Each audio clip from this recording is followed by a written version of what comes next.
heart from me did go. Johnny has gone for a soldier.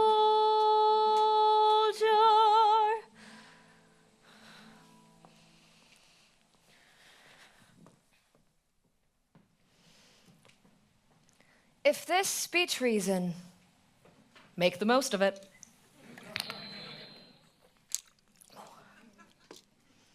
Do you want to hear my favorite ghost story? I must warn you, it's a bit unusual, and my husband James, Lord bless the reverend he is, would scoff at me for not using my words to preach some scripture, but preaching is his job, not mine.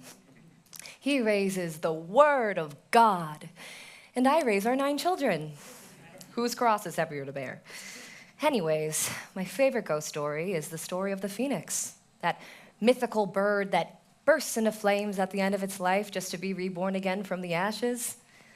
Before you guys start snarling at me, crying, Hannah, that's not a ghost story at all, I invite you all to please settle back into your cocktails and hear me out. What is a ghost but the ashes of a thing reborn? What is a country but the spirit of breath of its people and the dust from its ancestors? What is a revolution but a small growth emerging from embers? This nation, our nation, is on fire. New Jersey being at the heart of the flames, and here on the eve of the Battle of Springfield, here in Bryant's Tavern, here in 1780, here with you, and even you, we are within a fire. Most men, good American boys like my husband James and Major General Nathaniel Greene will tell you that this is a fire of war with the British. I think I feel like a gunshot to the chest that this is a fire of deep love, of deep belief, a fire that cracks from the crops of Connecticut farms and pops off the rocks of Hobart Hill and smolders against the spirit of anyone who has ever called themselves a New Jerseyan. Okay, I'm being way too flowery with my words. Say what you mean, Hannah, say what you mean. When us old-timers are gone and a new generation rises from the ashes, say 100, 200, 250 years from now, what story will they hear our ghosts telling? Will it be a story of action? The cause in which America is now is the cause of justice, of liberty, and of human nature. My soft-spoken Reverend husband James Caldwell, ladies and gentlemen. Will it be a story of camaraderie? I am as much a friend to liberty as any man. Major General Nathaniel Greene, the gentle juggernaut of Jersey. Whatever story we are telling, whatever story we've been telling, it's like the story of the phoenix, bursting into flames, rising from the ashes. It's like America, just taking flight, again and again and again.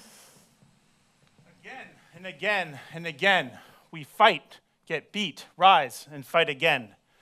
And like a grand clockwork, we are ticking toward an inevitable battle with the British, right here in Springfield. With General Washington positioned in Morristown, not 15 miles from here, and the Battle of Connecticut Farms, or what some might call Union today, fresh on our minds and in our blood. This is the moment, my friends, that courage, belief, and a little bit of covert action might enable us to hold this line and battle the British back to Staten Island. Now, I know this cloak and dagger some of you have participated in for me work is full of peril.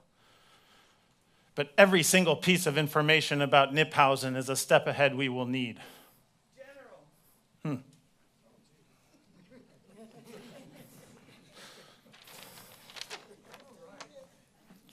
Thank you for this.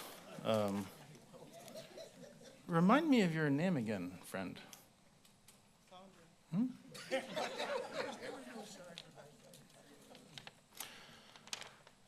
A two-pronged assault from Elizabethtown Point. One column of British advancing along the Galloping Hill Road, straight through Connecticut farms in Springfield. The other taking the Vauxhall Road north of Springfield along the southern edge of Short Hills, both heading for Hobart Gap. We must alert Eliakim Little and his neighbor Richard Swain of this news. They reside on Hobart Hill, and with a beacon they can alert us on the exact moment of British attacks. I thank you for this intelligence. The whole country thanks you. I know General Washington would as well. I can tell by your face that you're a person of great bravery. Where are you from? Mm-hmm. Cheers to you, friend. Is there another brave soul with news for me? Anyone?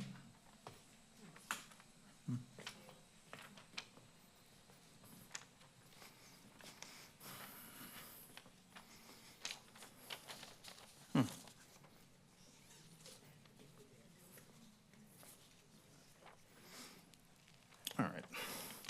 Kniphausen's corps comprised some 6,000 men, including Hessians, New Jersey Greens, and the Queen's Rangers. The Queen's Rangers means that John Graves Simcoe is close by. If the devil had a human face and a British tongue, then it would be Simcoe. The man is a beast of an enemy, ruthless and cold and slimy as a British summer pudding. Not that I've ever tasted one, but you understand my meaning. You seem very familiar to me. Do you happen to be a Quaker from Rhode Island? I be not. Thank goodness. They pushed me out anyway. And they call themselves friends.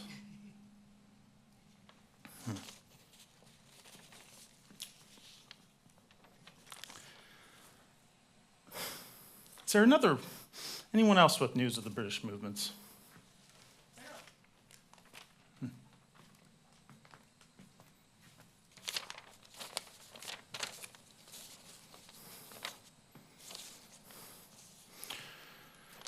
Continental Army, outnumbered by British and Hessians, 6,000 men to 2,000.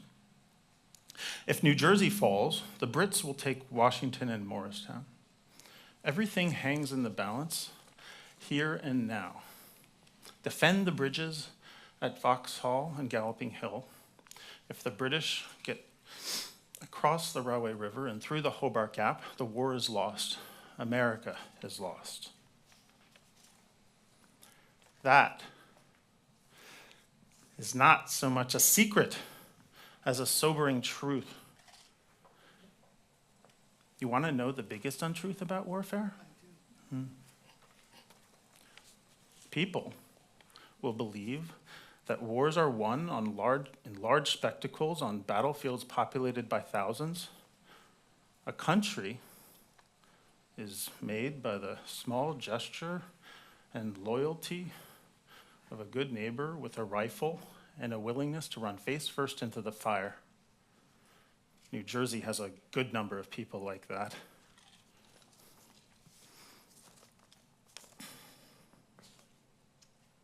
A postscript is here. P.S. George Washington has incurred an $800 tab at Bryant's Tavern bar. Please pay with haste. That's not so much Irish goodbye, but more of a American, I'll get the check next time.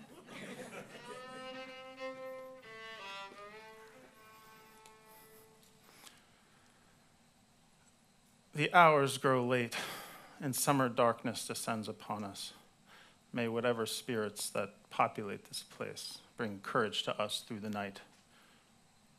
I feel that by the morning, everything will be different.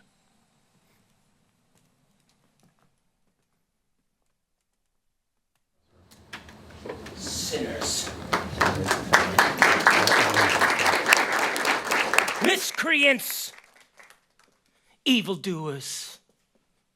Villains. But enough about the British. 2 weeks ago, I stood on the overlook and the heights looking down at our beloved Connecticut farms. To my left was Major General Marquis de Lafayette, and to my right, Commander-in-Chief George Washington himself. We looked down at our beloved Connecticut farms in a complete sea of fire. It was as if hell had opened up underneath our homes, aiming to swallow our town. But this fire was not born in hell. It was born by evil men in red coats.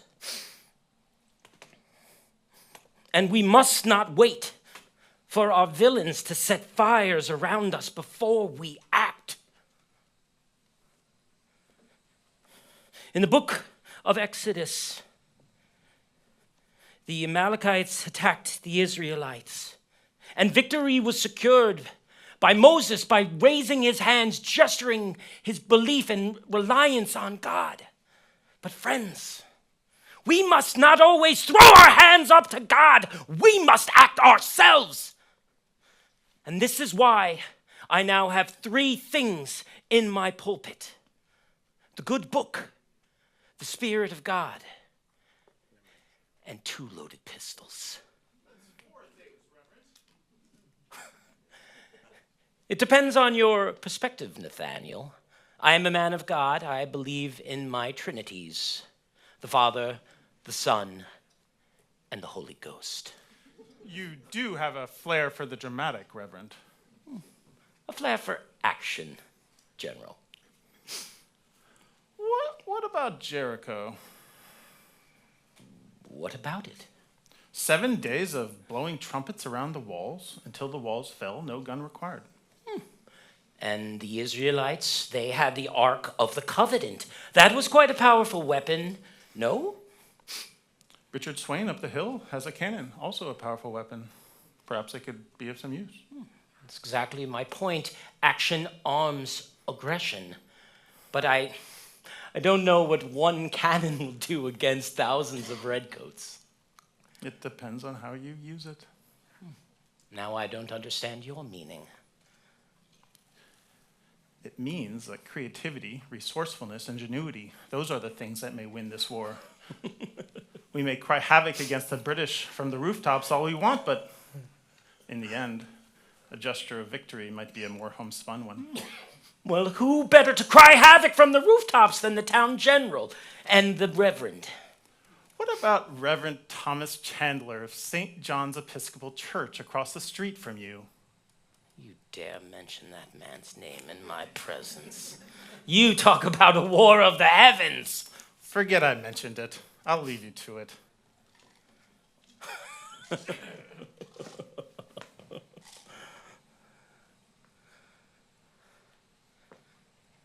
Well, Nipphausen, don't you know what happens when you step into the Lord's backyard? Genesis 49.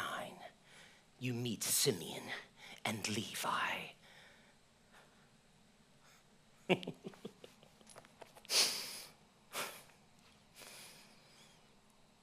The time is now. America's time is now. And by the will of God, America's time is now. And how amazing it is to be at this moment and at this precipice. The spirit within us is defined by its will to act in the face of great danger. In the face of great fire. And in the face of this danger, we shall overcome. And in the face of great fire, we shall take flight. And our children's children's children will tell the story, and it will be a heavenly one. The story I tell will be a ghost story.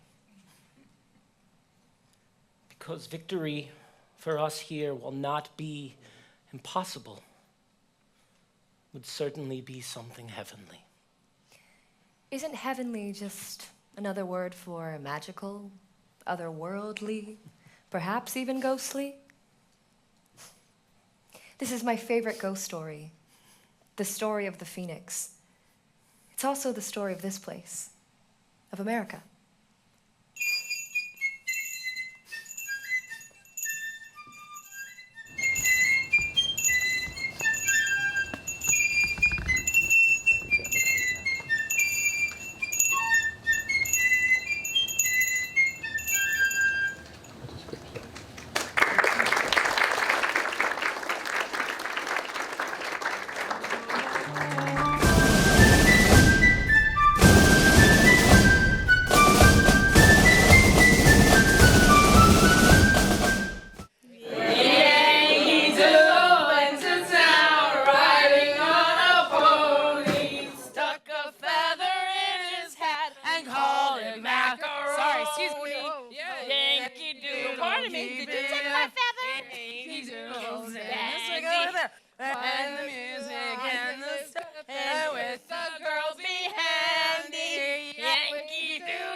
Thomas, is he truly a loyal American? I've been shot in the side, you asses! Bring me whiskey and bandages! All right, I'll go. Here, I got something for you. Oh, sorry about that, brother. Thank you very much. Get comfortable. Ooh, that looks bad. All right, I'm coming. This helps. Oh, yeah. Let's go. Oh, Tight. All right. Tight. Get on it. Oh, thank you, All right, brothers. you good? Thank You good? you. Woo, thank you, and thank you too. Oh, look, it's Timothy Meeker, brother. Look, it's Tim Meeker and his brother David. Who? The Meeker family. 2 of their brothers are married to our sisters. Oh, right. I remember those weddings quite fondly. You were so full of ale, you fell into the wrong way river. Which wedding? Both! Lord. Well, pardon Meeker family for the late intrusion, but the skirmish in this community is something out of a work of fiction. Right? It's a battle of inches, from tree lines to thickets, from rocks to roads. It's like those games that we were playing when we were children. You know, all those round balls and all of the cartridges and the shots. Oh, but they're very real now. They're too real. Independence is a real thing. Revolution, even more so. Oh, revolution. Revolution. Here. And sacrifices, well, life, I suppose. The heart of the cause. But brothers, did you think this war would look like this? I always pictured big open fields, lines of men and horses, trumpets and drums. The red of the enemy coats cresting the hills behind the blue sky speckled with white clouds.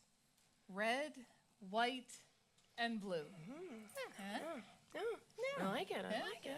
Well, instead, we're fighting in yards, in woods, in riverbeds. I tell you, brothers, and Meeker family all, This revolution is not going to be won on some big open battlefield, but in your tomato garden and your orchard. A garden state of warfare!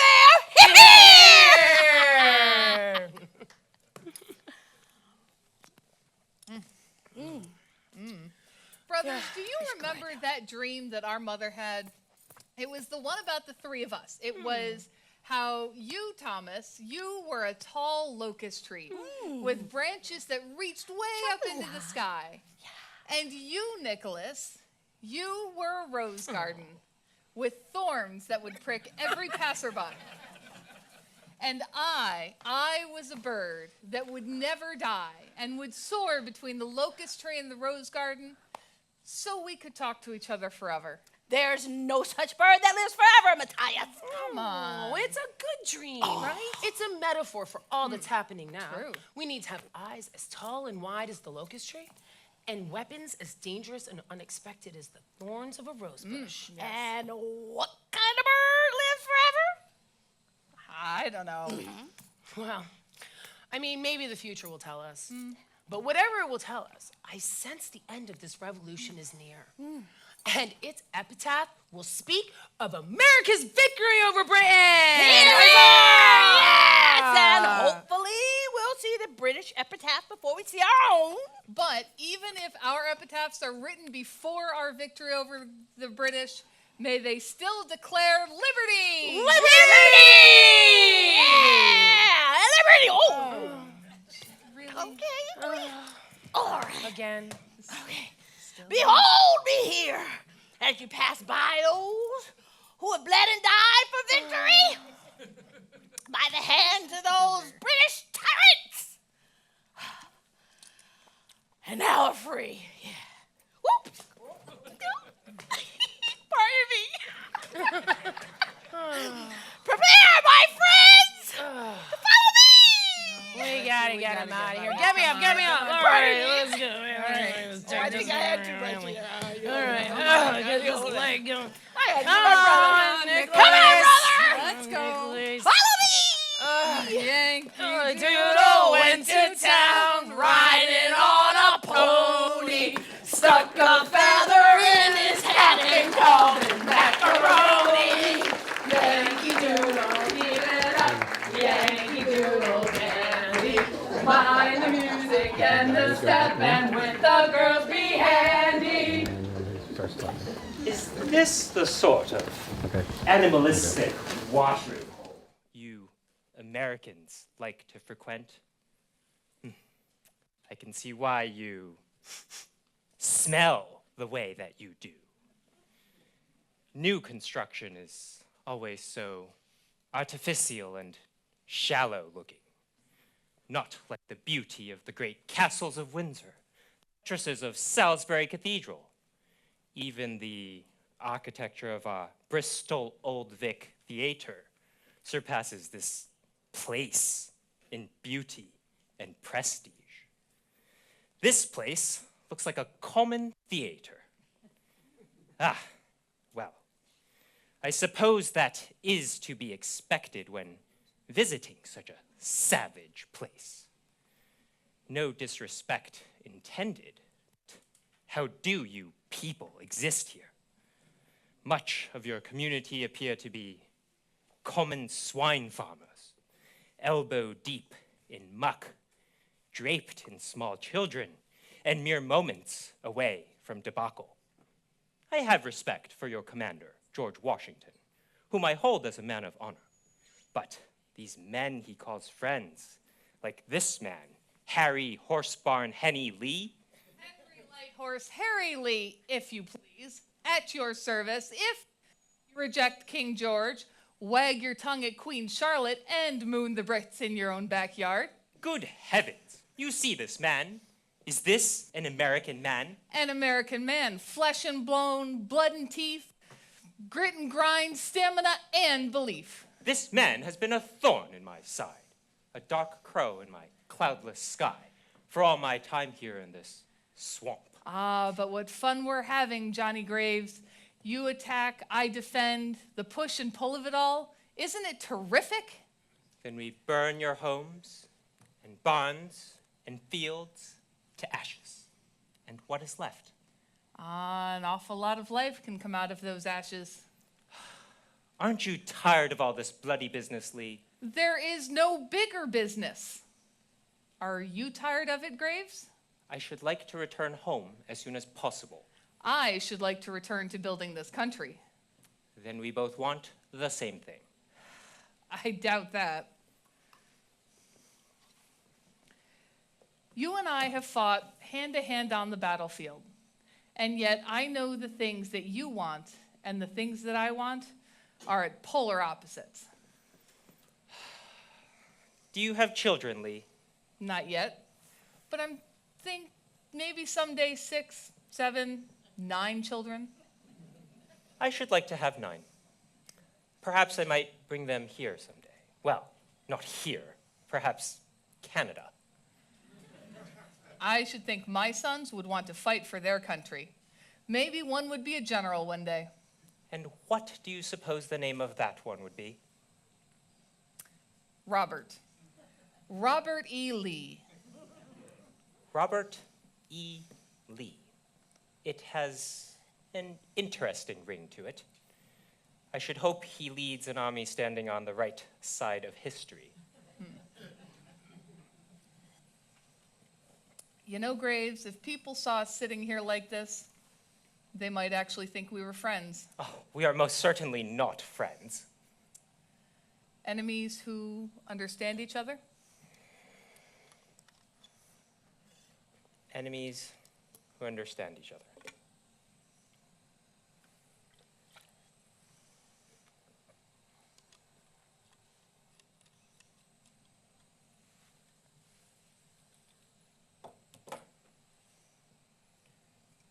So what do we do now? Dive behind these tables and start shooting at each other? I actually thought I might simply leave through the front door. Let's save our fighting for the battlefields. Fair enough. You rebels fight with a tenacity. I'll grant you that. As if operating on some sort of blind hope, an unending well of belief that you might actually be victorious. I can't think of a word to describe that sort of unwavering delusion. I think the word you're looking for is America. Maybe. Maybe. You might go take a peek.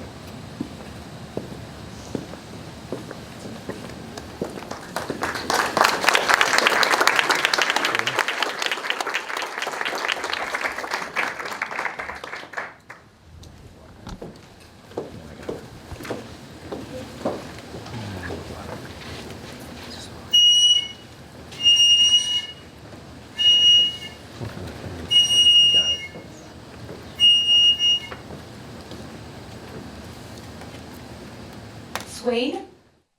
Swain? Did you see this? Richard Swain, get up here! I can't see a thing. It's too dark in here. I'm not usually out this late at night. We are supposed to be out this late at night. We are on watch for the British trying to come through the Hobart Gap. If we weren't out this late at night, they could just walk right through. Is that what you want, Richard? Is that what you want, Richard? You sound just like my wife. Please, do not let her know this. If not, she's going to strike me. Look, it's a lantern down at Bryant's Tavern. Light Horse Lee's signal. We may yet see some action tonight. My cousin says it's folks like us who are the secret weapons of this war. Well, my cannon is ready to warn those boys down the stream. Are you sure it's ready? My cousin says humid nights like these can cause misfires in the heavy arms. I'm sure it's ready and able. I am the cannon master for signal beacon number 10. I'm not some riffraff that doesn't know his way around munitions. If you are so good around arms, you want to tell me again what happened to your thumb, Richard? You want to tell me again what happened with your thumb, Richard? Why the hell do you sound like my wife yet again? I can't overstate this enough. Please, please do not let her know I said so, or she's going to make me sleep in that barn. Let's signal back to Light Horse Lee to let him know we're on high alert.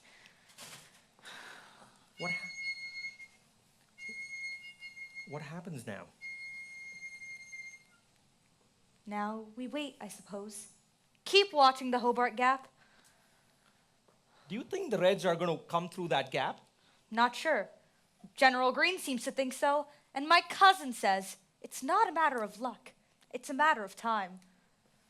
Can't believe that. If they take the gap in Springfield, then it's a straight shot to Washington and Morristown. You said it, partner. How did we get into this mess? All I want to be is a farmer. A simple life of harvest, crops, and animals. Independence, Richard. Revolution on the road to independence is what got us here. Of course, of course. You know what's the funny part? This one. The fighting and the battling with our enemies for small patches of land and an upper hand feels like the easy part. You think fighting this war is easy? Of course not. What I'm saying is that when the fighting is over and we are victorious, then the real work and the hard work begins. Anyone can pick up arms and run headfirst into the fray for independence if they are courageous and believe in the cause. But building a country, a nation with liberty and equality for all is difficult. Something I'm still figuring out how to comprehend. Well said, Richard.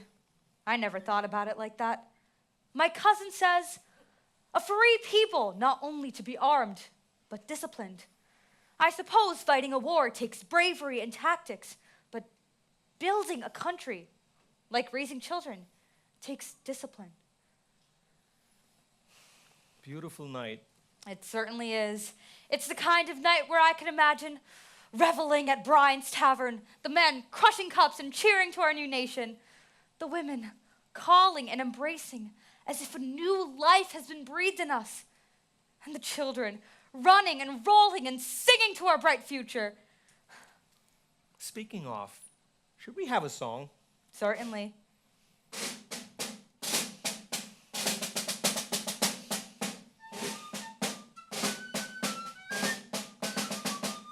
Torn from a world of tyrants beneath this western sky, we formed a new dominion, a land of liberty.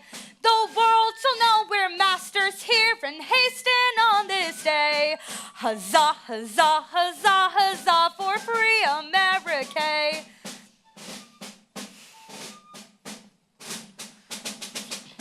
Lift up your heads, your heroes, and hasten on this day. The wretch that would ensnare you shall say his snares in vain. Shall Europe empty all her force, will meet her in array, and fight and shout for free America.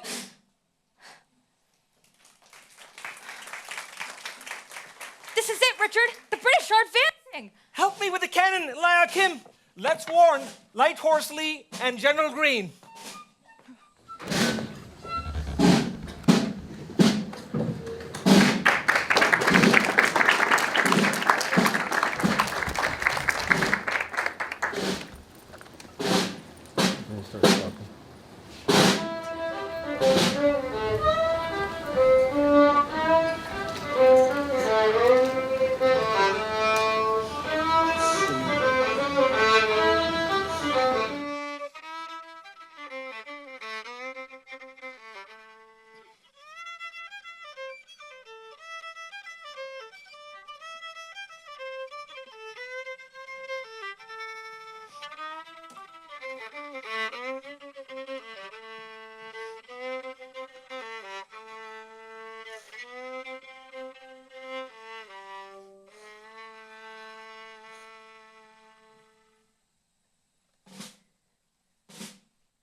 On June 23rd, 1780, British General Kniphausen's force advanced for Elizabethtown Point along with John Graves Simcoe and the Queen's Rangers.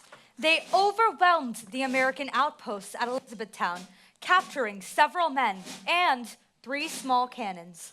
Warned by retreating men, the 3rd New Jersey Regiment to guard the Galloping Hill Road and Light Horse Lee's 2nd Partisan Corps to the Vauxhall Road. To make matters worse, advancing loyalists, or colonists, who remained loyal to the British Crown and opposed the independence movement, engage American troops who fall back toward Connecticut farms. Meanwhile, General Greene ordered the planking to be destroyed on the Vauxhall and Galloping Hill bridges over the Rahway River. Greene organized his left wing at the Galloping Hill Road into 4 successive lines of defense. Reduced by illness and expiring enlistments, only 160 men were to defend the Galloping Hill Bridge. On the American right wing, Greene reinforced Major Lee and his 2nd Partisan Corps at the Vauxhall Bridge. British troops outnumbering Americans by 2 to 1 now approached Connecticut farms and engaged American forces, who were well positioned in orchards and behind thickets. Simcoe, with his Queen's Rangers, outflanked the Americans on the left and attacked them from the rear. The regiment at Galloping Hill Road were quickly swept back, and Connecticut farms was in British hands. The last, uncaptured remaining American troops retired northward and reinforced the defenders of the Vauxhall Bridge with Light Horse Lee. British forces now diverted from the Galloping Hill Bridge northward to the Vauxhall Road, while nearly 3,000 British troops advanced on the Galloping Hill Bridge. At the Galloping Hill Bridge, the British bombarded the American defenders with 6 cannons, which the Americans answered with their only available gun. Their only available gun belonged to Richard Swain. With depleting munitions, the American troops are approaching desperation. The British forces relentlessly advance on the Americans. As the American artillery ran low on wadding, Reverend James Caldwell brings up a load of hymn books published by English clergyman Isaac Watts to use instead and shouts, "Give 'em Watts, boys!" After heavy exchanges of fire and 2 unsuccessful attempts to charge the Galloping Hill Bridge, the British forded the Rahway River. 25 minutes of tree-to-tree fighting in the woods drives the Americans back to the bridge over the west branch of the Rahway River. The British quickly followed up the retreat, forcing Greene to recall his troops to Bryant's Tavern, abandoning Springfield to the enemy. The right prong of the British invasion had also crossed northward to the Vauxhall Road. Halting on a height above the Vauxhall Bridge, they bombarded the Americans with artillery. It is now 11 on the morning in June 23rd, 1780. Light Horse Lee and his forces engage Simcoe and his Queen's Rangers, fording the Rahway River on either side of the bridge. Major Lee and his men make a fighting retreat of almost 2 miles to the upper west branch of the Rahway and positions his men in echelons so that they could fire out of the woods onto the road. The British are joined by more loyalist troops. And the Americans are pushed back again, this time all the way to the slopes of the short hills.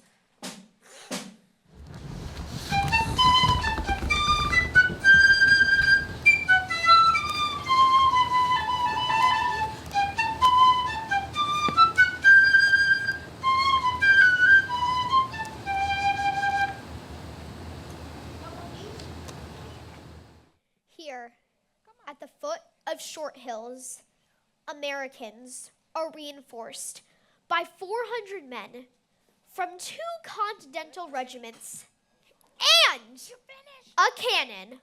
This increased presence of American militia persuade the British to halt advances. As the American militiamen began to engage the British become concerned about the possibility of being flanked by Washington's main army. And the British turned back southward toward Galloping Hill Road. Having failed to clear a path to Hobart Gap, the British are disheartened by the number of Americans gathering on the short hills and decide to call off the attack and return to Elizabethtown Point. The British burned down Springfield. Only 4 houses were spared. The withdrawing British come under constant sniping fire from Americans in the woods and incurred substantial casualties. At midnight, on June 23rd, 1780, the British, employing a bridge of boats, retreat from Elizabethtown Point to Staten Island. The light from the burning buildings of Springfield illuminate the sky in a blood orange hue. A bird, fleeing its nest due to smoke, looks like a firebird bisecting the crimson sky, like a phoenix.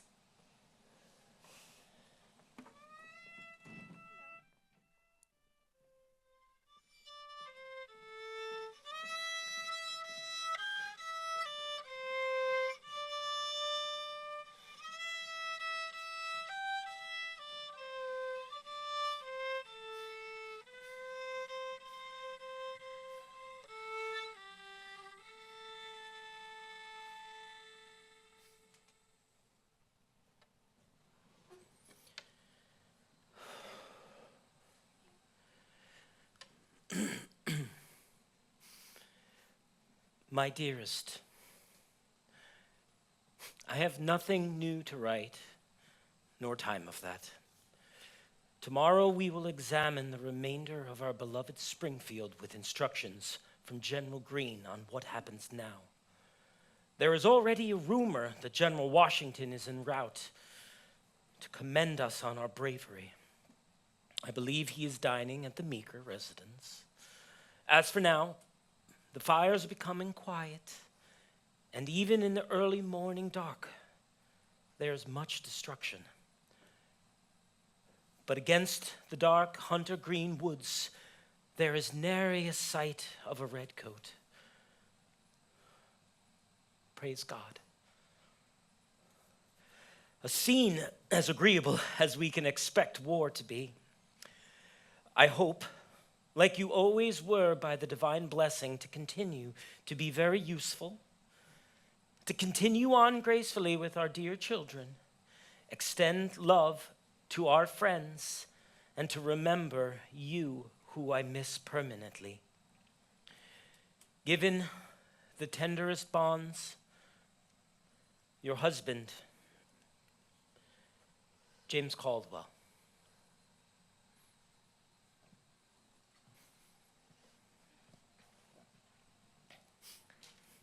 The world is waking up on the morning of June 24th, 1780. Hannah Caldwell was killed 17 days ago during the Battle of Connecticut Farms when a British soldier shot through the window of the Caldwell home where Hannah and her 9 children had gathered for safety. The world is waking up on the morning of June 24th, 1780. New Jersey is waking up, and the birds are singing a beautiful song.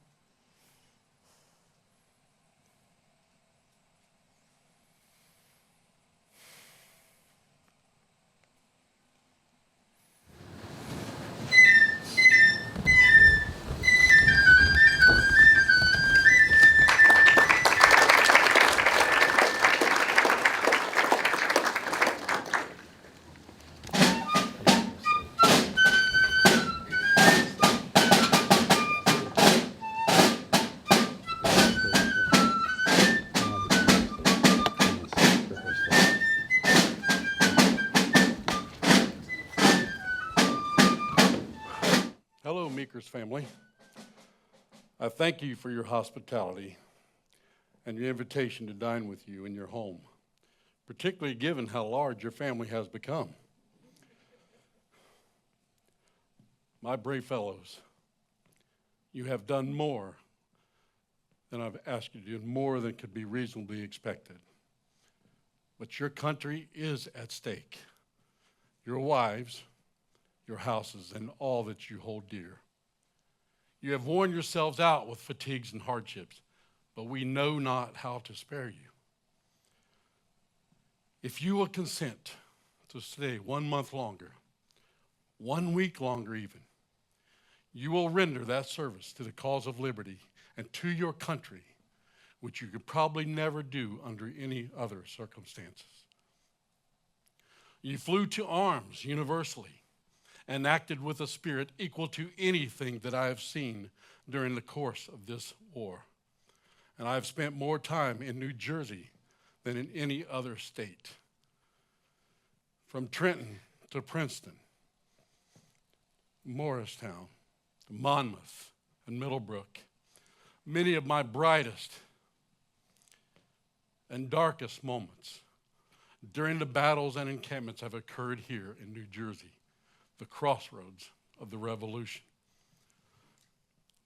We do not have the tactical excellence of Alexander the Great, but we are resourceful and crafty, like the Rahway River quietly winding its way through this great state. We are not an attractive army with tailored uniforms, tight-kept attire, but we are farmers who know that the perpetual dirt underneath our fingernails and eyelids make for good concealment amongst the orchard trees. We are not British, singular, or sovereign. We are American, dexterous, and diverse. New Jersey has been such a tremendous part of this American experience. Not a one-sided, swift experience, but like this war has been, slow and emerging and revealing its complexions through great expanses of time. Such is the same as friendship. True friendship is a plant of slow growth. And you are all part of the spirit of America, a soaring spirit like the magical creature driving through the blue sky. Now, I do not know if great men and women will shepherd this country forward in 100, 200, or 250 years from now. But a thing I would imagine to be true is that people such as yourself, good people, will be a steadfast drum in this nation's rhythm. So for now, let us raise a toast to you, to New Jersey, and to America. That wondrous crimson songbird taking flight from these white ashes and lifting off into the blue cerulean sky. Salute.